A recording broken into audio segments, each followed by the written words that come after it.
Did you hear that part about being the prophets always getting in trouble? Did you hear that? You did hear that, didn't you? Yeah. Well, before I seek to deliver the sermon of the day, I want to say a word to you about preaching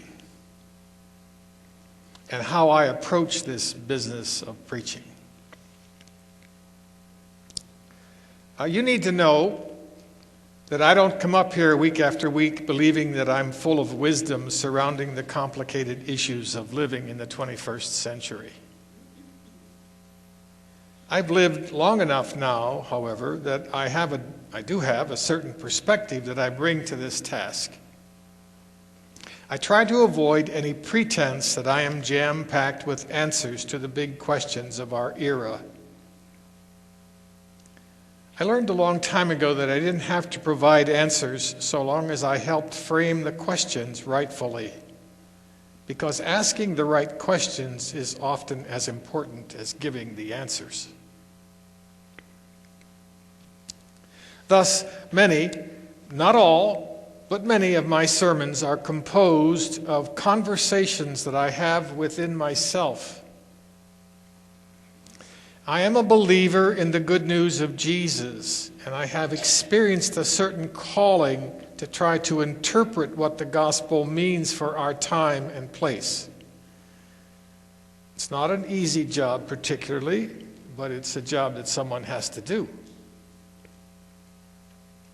The world is changing. The world is changing rapidly, forcefully, unrelentingly. And because the pace of change waits for none of us, we must be about the business of asking questions about where we are. Where are we? What does it mean? And how does the gospel touch our lives? Those questions need to be asked. It's for all of these reasons that I speak with you this morning about peace. Now, I know that this is... we're going to celebrate Armistice Day or Veterans Day, or I understand.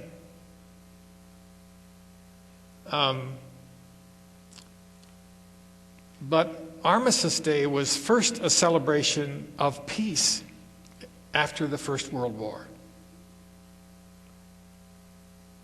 A war that took the lives of thousands of people. Thousands.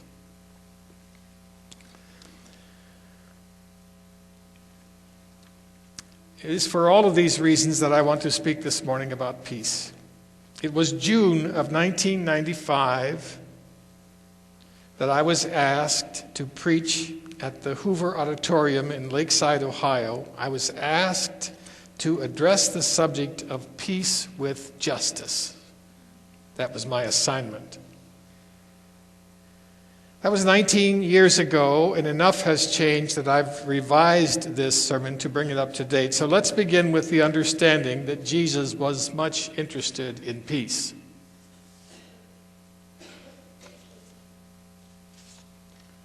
You are blessed when you show people how to cooperate instead of compete or fight, because that's when you discover who you really are and your place in God's kingdom.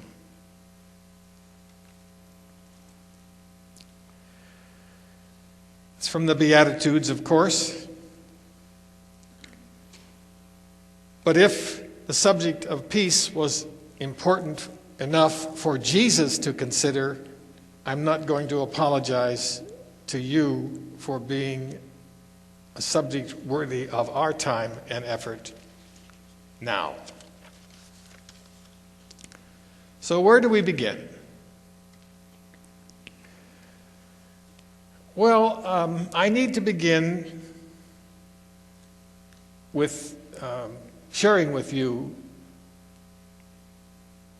my understanding that the pursuit of peace is a very difficult thing to do. The truth, as I have experienced it, is that peace is no easy pursuit. It's a tough business. Achieving peace everywhere might well be a pipe dream, but that's no excuse to avoid it. I remember vividly 30 years ago, this happened to me 30 years ago. 30 years ago, I was involved in a very bad automobile accident for which I was partially responsible. I was on a very narrow road that I did not know. It was the first time I'd ever been on that road. I was looking for a road sign. I was supposed to turn left at Hodgkiss Road. And about a mile back, I had passed a road and a road sign that read Hodgton Road. And I was troubled, wondering if that's where I should have turned. The two words were strangely familiar, so I slowed to search for the sign that was just ahead of me, because there was a road there, and it had a sign on it. And I was trying to see that sign. It looked right. It looked like it might be Hodgkiss.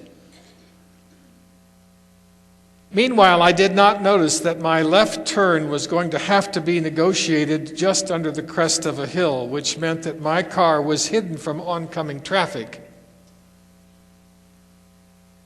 And as fate would have it, when I made my left turn, a big Cadillac came roaring over the crest of the hill. He was going too fast, and I was going too slow.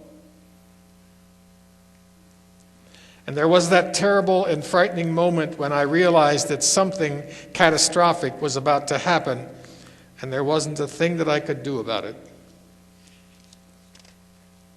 His car and my car collided. He hit the right side of my car, sending me into a 360-degree spin. I sat in my car for a moment trying to collect myself. There were small cuts on my hands, my wrist hurt, but I seemed to be all right. And in a flash, one of the occupants of the other car was over to my car. I'm going to call him Mr. Trouble. He was swearing wildly at me, telling me to get out of my car, telling me what he intended to do with me when I did. And then suddenly he left to go back to the other car. He had been a passenger in the back seat. His father was the driver. His grandmother was a passenger in the front seat. Grandma was the one that was hurt. She hit her knees on impact into the dashboard. I went over to check on her, and I was told to leave us alone. You've done enough damage already. Someone called the police and the ambulance, and it was a terrible moment. And as we were waiting for the police to arrive, I stood off to the side of the road by a fence, and the young man, Mr. Trouble, came back and took up where he had left off, doing his best to provoke a fight with me. He came over and got into my face. He noticed that I was standing in front of a log. So he pushed me, and I fell backwards into the mud. Suddenly, I wanted not to be a preacher anymore.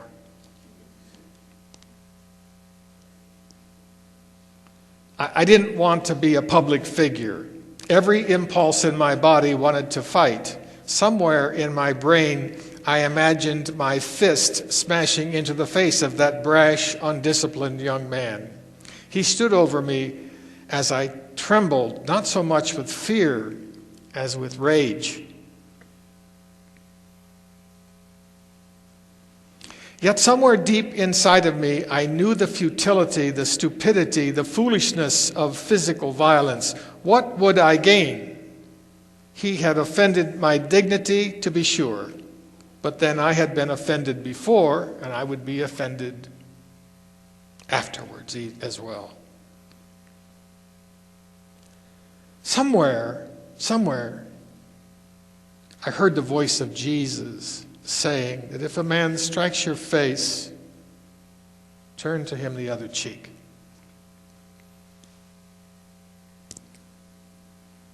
Once again, for reasons that I really don't understand, Mr. Trouble backed off. When I refused to fight with him, Now, there's a lot more to that story, and I'm not going to go into it all.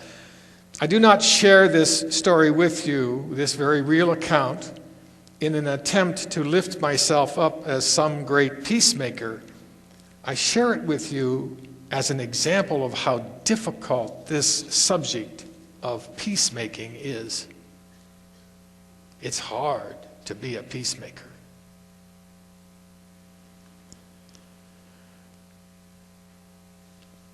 If you think I'm wrong about that, by the way, just hang on. Just hang on.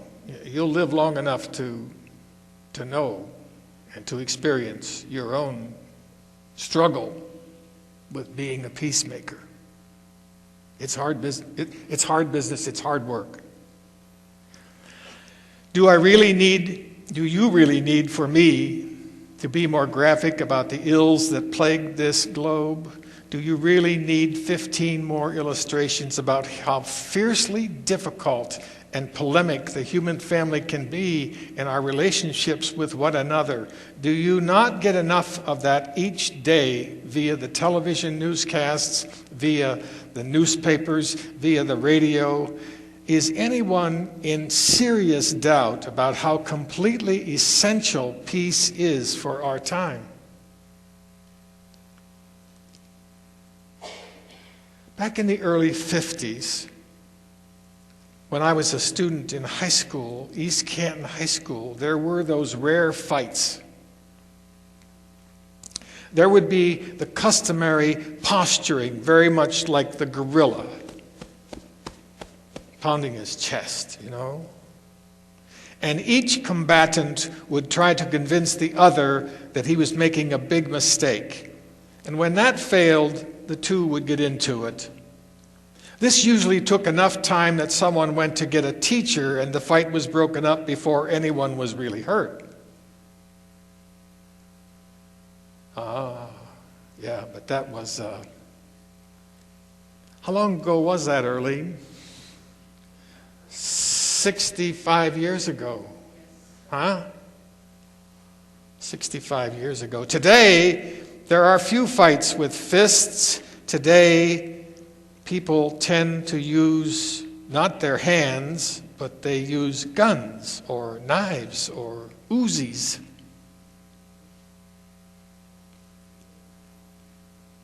Am I alone in my belief, in my perception that violence and rage and anger and discontent with everything is a growing phenomenon?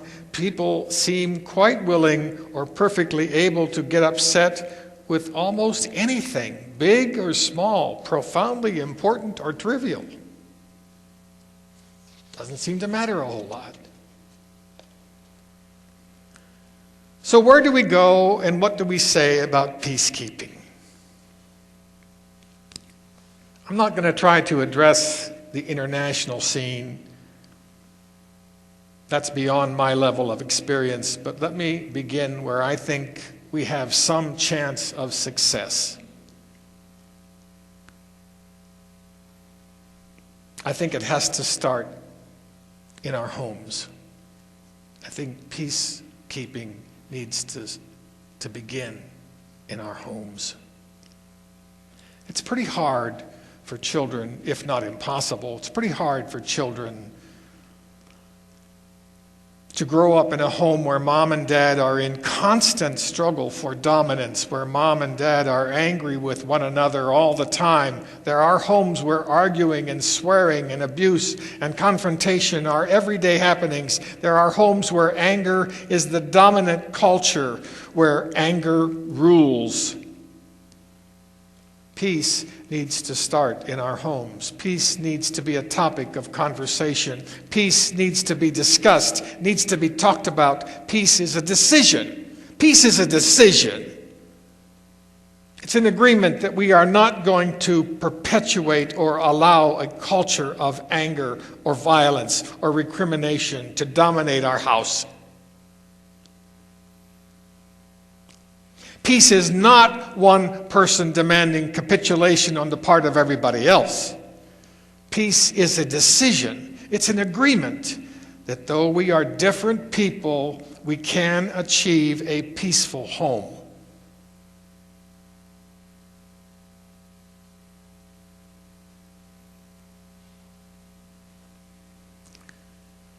Peace has a home where people work hard at compromise, where people work hard at the business of loving each other, honoring each other, recognizing that we are all people of sacred worth. The differences that exist between men and women need to be talked about, and yes, it can be very hard work, but it can be done, and it needs to be done. Otherwise, the gulf between us consumes the very things that brought us together in the first place. But peace is not just between marriage partners. The same thing has to happen between children and their parents. Peace is determining that we simply will not let our differences drive us apart. It's a decision that we have to make. What starts in our homes needs to carry over into our schools, our workplaces, and our communities. I'll not tell you that it's easy, I'll only tell you that it's possible.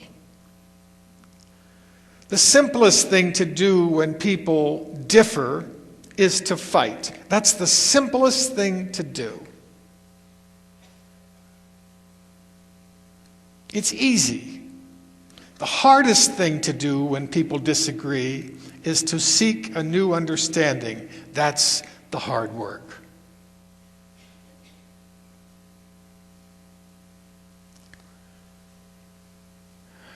We need to do the hard work.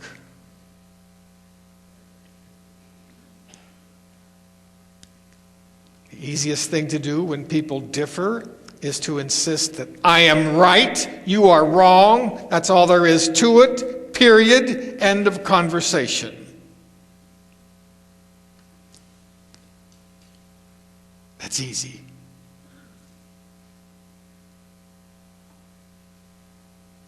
And it's also a dead-end street that goes nowhere because everyone stays there frozen in suspended animation, hanging there up in the air, consumed with bad, bad, bad feelings. We need to see and we need to understand that this business of peacemaking and peacekeeping is for everyone's benefit. Kids doing drugs because there is a wall of silence in their homes, who wants that? Divorce, hostility, mean-spirited people bent on retaliation or recrimination, who wants that? People lost in anger and hostility.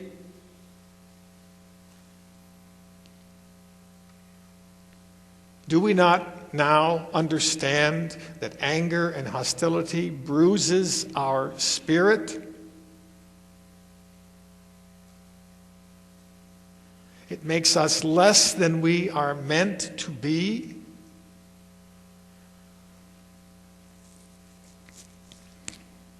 So peacekeeping starts in our homes and needs to go on between nations and governments as well. The stakes are incredibly high. We dare not forget that we have the capacity to destroy civilization as we know it by unleashing the frightening nuclear arsenals that exist across the modern world.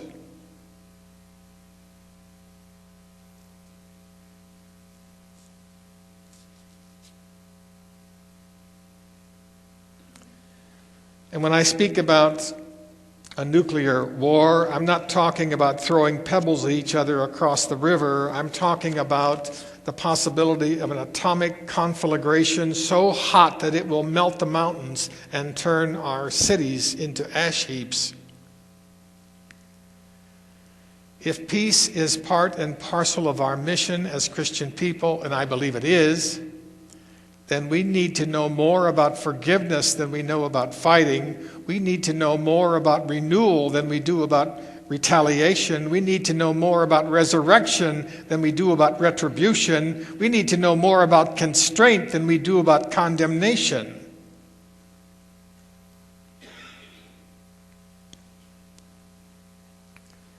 I cannot give you a formula. I can't give you a 1, 2, 3. Here, do this. Do these 3 things. I can't do that. There is no magic formula. But what I know is this. Through it all, through all of that, God abides. God abides in our cars as we cruise the city streets. God abides in the corridors of our schools and colleges, in prison cells and church sanctuaries, in funeral parlors and maternity wards, in soldiers' trenches and in lovers' embrace. God abides. God watches. God waits. And God is wondering if we will have the courage to do the hard work of peace.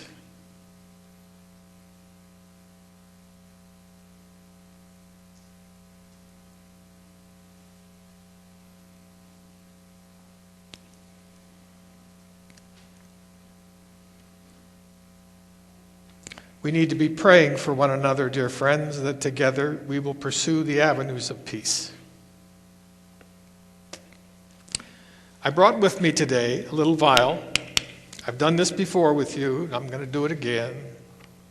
I have a little vial of some oil to anoint you.